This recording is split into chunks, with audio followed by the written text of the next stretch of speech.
আজকে যে ঘটনাটা শুনলাম, কিছুক্ষণ আগে শুনলাম যে আমাদের উত্তরবঙ্গের যমুনা ব্রিজের ওখানে একটা ট্রাক উল্টে গিয়ে কতজন না 18 জন না 22 জন লোক মারা গিয়েছে। নিজেকেই মানে একটা বেদনাদায়ক বিষয়, নিজেকে আসে আঘাত করলো।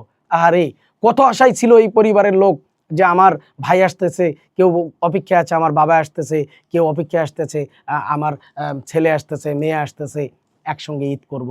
আজকে এই পরিবারটা কোথায় ঈদ করবে চিন্তা করুন। তাদের ঈদ আজকে কোথায়? তাদের ঈদ আজকে চোখের জলে ভরা।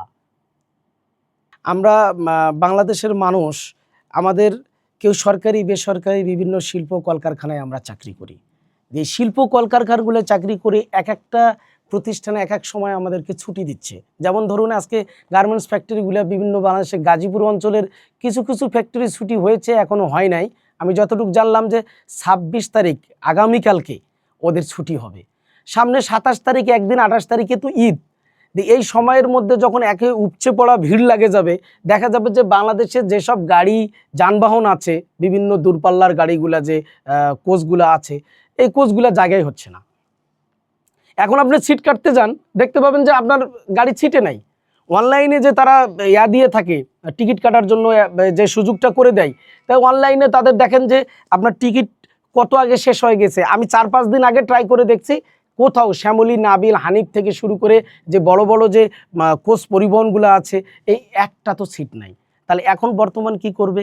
কেউ দেখেন যে ঈদের সেই আনন্দে একটু মানে দেশে যাবে, বাবা মাকে নিয়ে, স্ত্রী সন্তানকে নিয়ে ঈদ করবে, এই অপেক্ষায় কেউ ট্রেনের ছাদে, কেউ হয়তো বা লোকাল গাড়িতে, কেউ ট্রাকে, বিভিন্নভাবে তারা যাওয়ার চেষ্টা করতেছে। আজকে যে ঘটনাটা শুনলাম, কিছুক্ষণ আগে শুনলাম যে আমাদের উত্তরবঙ্গের যমুনা ব্রিজের ওখানে একটা ট্রাক উল্টে গিয়ে কতজন না 18 জন না 22 জন লোক মারা গিয়েছে। নিজেকেই মানে একটা বেদনাদায়ক বিষয়, নিজেকে আসে আঘাত করলো। আরে কত আশাই ছিল এই পরিবারের লোক যে আমার ভাই আসতেছে, কেউ অপেক্ষায় আছে, আমার বাবা আসতেছে, কেউ অপেক্ষায় আসতেছে, আমার ছেলে আসতেছে, মেয়ে আসতেছে, একসঙ্গে ঈদ করব।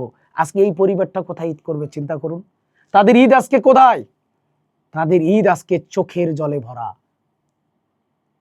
আসলে দেখুন, এই ছুটিগুলো আমাদের দেশে যেভাবে বিভিন্ন প্রতিষ্ঠানগুলো ছুটি দেয়, এই ছুটি দেওয়ার কারণে আরেকটা ব্যাপার হলো আমাদের যানবাহনের সঠিক সময় পরিচালনা।